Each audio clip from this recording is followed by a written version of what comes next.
गुरुवार को मुख्यमंत्री डॉक्टर मोहन यादव नर्मदापुरम के सिवनी मालवा के दौरे पर रहे। यहां पर उन्होंने भव्य रोड शो किया और क्षेत्र की जनता को 1000 करोड़ की अधिक की सौगात भी दी। कई निर्माण कार्यों का भूमि पूजन किया और साथ ही लोकार्पण भी किया। इसके अलावा सीएम मोहन यादव ने कई नई घोषणाएं भी मंच से की हैं।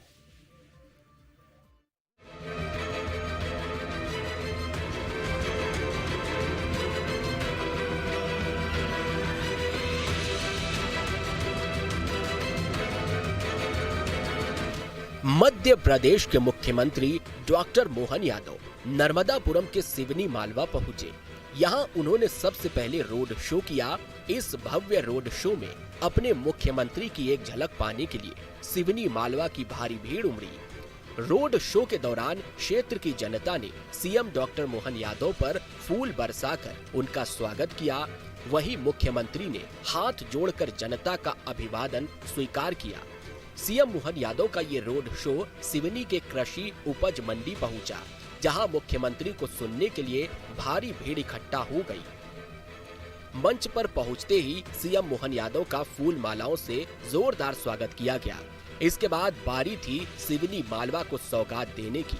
मुख्यमंत्री मोहन यादव ने रिमोट दबाकर क्षेत्रवासियों के लिए 1000 करोड़ से अधिक के विकास कार्यों का भूमि पूजन और लोकार्पण किया।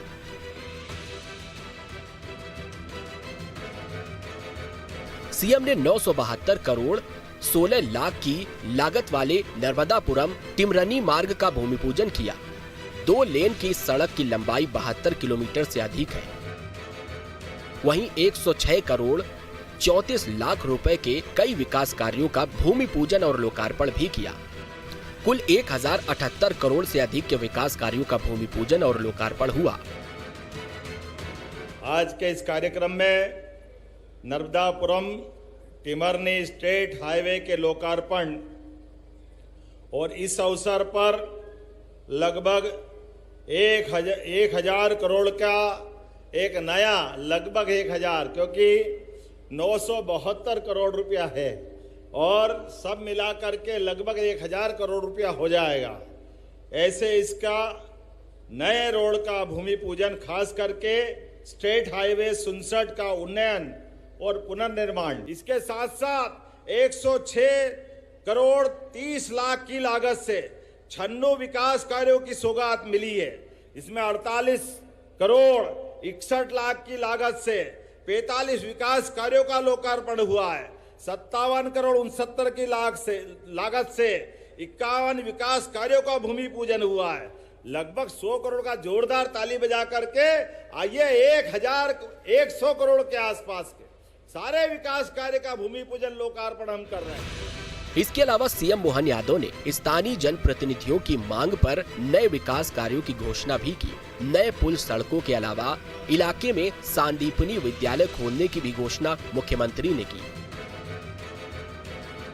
नगर पालिका परिषद सिवनी मालवा में नए विकास कार्य, सड़क, नाली, बिजली, पानी, इन सब के लिए विशेष निधि से पैसे मांग रहा है। ये विकास कार्य के लिए विशेष निधि से मैं राशि देने की घोषणा करता हूं। जोरदार ताली बजाएं। इसी के साथ सिवनी मालवा शिवपुर बाबरी मुख्य मार्ग जिला मार्ग की स्वीकृति दिलाना। अरे इतने सारे तो ले लिए भाई, देना पड़ेगा।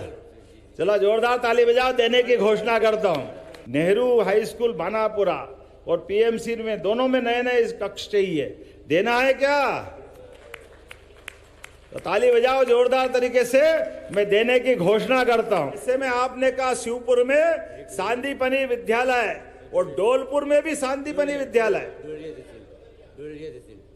चलिए मैं अपनी तरफ से एक बार सर्वेक्षण करा लूंगा, लेकिन एक तो देने की घोषणा करता हूं। जोरदार ताली बजाओ आपके लिए। नर्मदापुरम के सिवनी मालवा में आयोजित इस कार्यक्रम के दौरान मुख्यमंत्री मोहन यादव ने एक बार फिर 33% महिला आरक्षण को लेकर केंद्र सरकार के फैसले का स्वागत किया।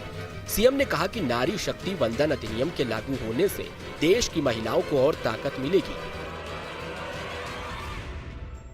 आज जब माननीय नरेंद्र मोदी जी के नेतृत्व में 21वीं शताब्दी का सबसे बड़ा निर्णय का शुरुआत हुआ है, आज से लगाकर परसों तक देश की आधी आबादी ये लाडली बहनाएं बैठी है।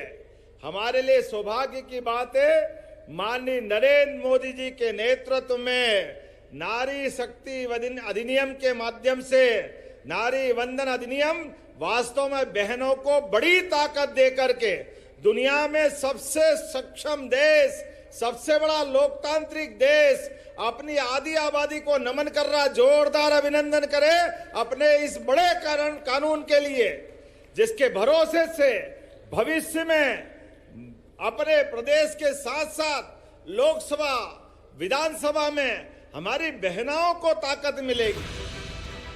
समृद्ध और खुशहाल मध्य प्रदेश के संकल्प के तहत मुख्यमंत्री मोहन यादव प्रदेश के विकास को लगातार गति देने में लगे हुए हैं। नर्मदापुरम के सिवनी मालवा के अपने दौरे पर सीएम ने कई सौगातें देकर अपने संकल्प को और मजबूत किया।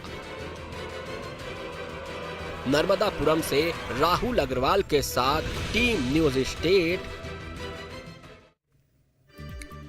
इसके अलावा मध्य प्रदेश में जनगणना की शुरुआत हो गई है। 16 से 30 अप्रैल तक चलने वाली जनगणना की सीएम ने खुद फॉर्म भरकर शुरुआत की।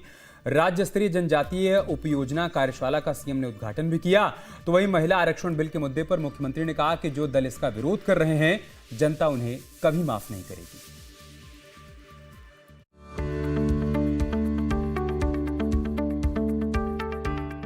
मध्य प्रदेश में 16 अप्रैल से जनगणना की शुरुआत हो गई है, जो 30 अप्रैल तक चलेगी।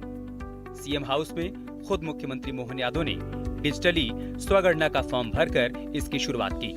मध्य प्रदेश के विकास को गति देने और योजनाओं का 100% लाभ नागरिकों तक पहुंचाने के लिए ये प्रक्रिया बेहद जरूरी है। जनगणना के जरिए भविष्य के विकास के लिए प्रभावी रोड मैप तैयार करने में सहायता मिलती है।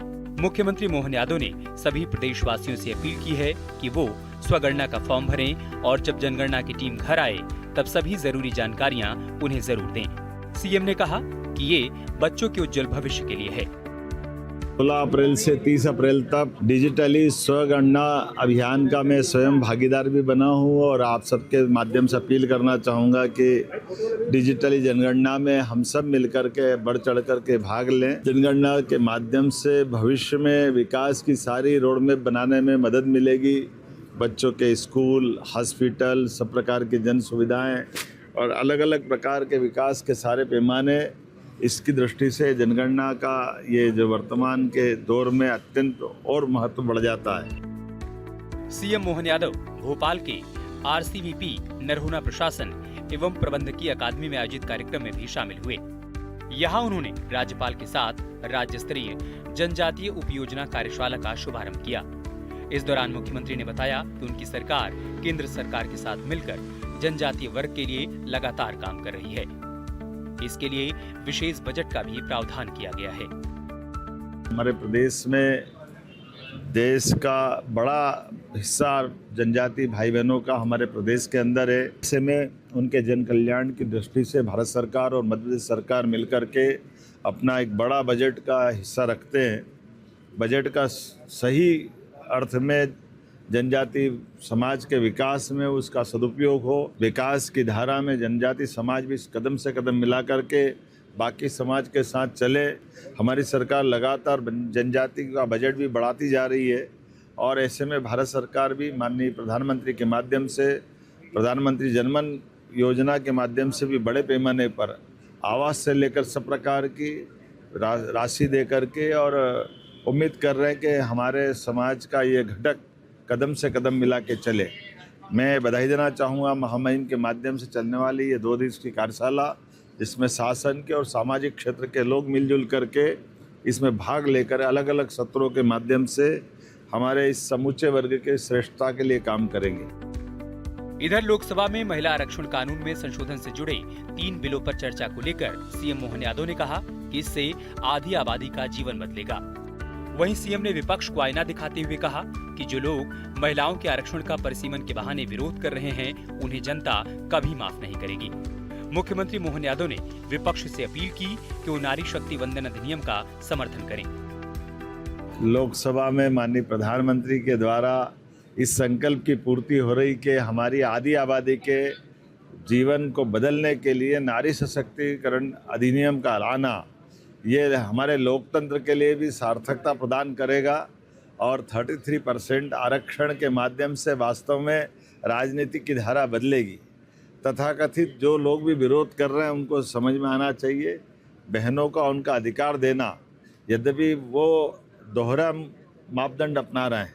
एक तरफ आरक्षण की समर्थन की बात कर रहे हैं, दूसरा परिसीमन और बाकी आड़ में लेकर मूलतः आरक्षण विधेयक का विरोध कर रहे हैं। जनता सब समझती है, कोई माफ़ करने वाला नहीं है। मैं उम्मीद करूंगा विपक्ष अभी भी बात समझे और इस पूरे अभियान में सरकार के साथ चले।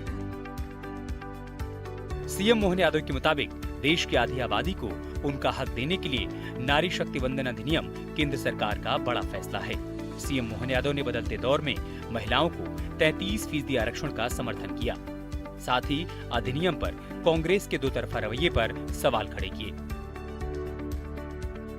नारी शक्ति अधिनियम वास्तव में ये बहुत बड़ा निर्णय है हमारी बहनों के लिए, लोकतंत्र के लिए, 21वीं शताब्दी के लिए माननीय प्रधानमंत्री का एक क्रांतिकारी निर्णय है। इसका लाभ हमारी आधी आबादी को मिलेगा और इसमें खास करके लोकसभा विधानसभा जो 1971 की जनगणना के आधार पर आज तक जो टिकी हुई थी उसको आज से जोड़ करके जो 2011 का आधार बनाया है, ये बड़ा निर्णय है और इसका लाभ हमारे पार्लियामेंट को, हमारी असेंबली को मिलेगा। ये हमारी पार्टी की प्रतिबद्धता भी है और हम इस बात को खुले मन से कहते हैं।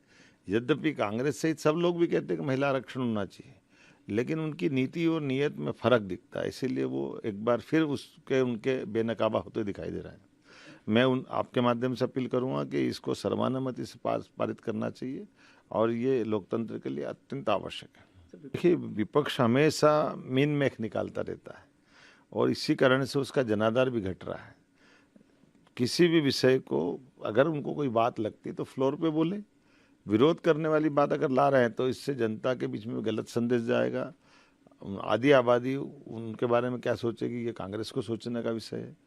मैं एक बार फिर आपके माध्यम से अपील करूँगा, माननीय प्रधानमंत्री जी ने तो खुले खत लिख करके सबके समर्थन की अपील की है। इससे बढ़कर क्या होगा, हमने भी सबसे अपील की और हम सब मिलकर के चाहेंगे कि ये बिल पारित हो। बता दें कि मध्य प्रदेश नारी शक्ति वंदन का उत्कृष्ट उदाहरण है। प्रदेश के नगरीय निकायों में महिलाओं को 50% आरक्षण दिया जा रहा है और कई दूसरे क्षेत्रों में भी महिलाएं सशक्त नेतृत्व कर रही हैं। Team news team. और चलिए इसके साथ ही जनमन की बात में इतना ही। आप अपना और अपनों का ख्याल रखिए। नमस्कार।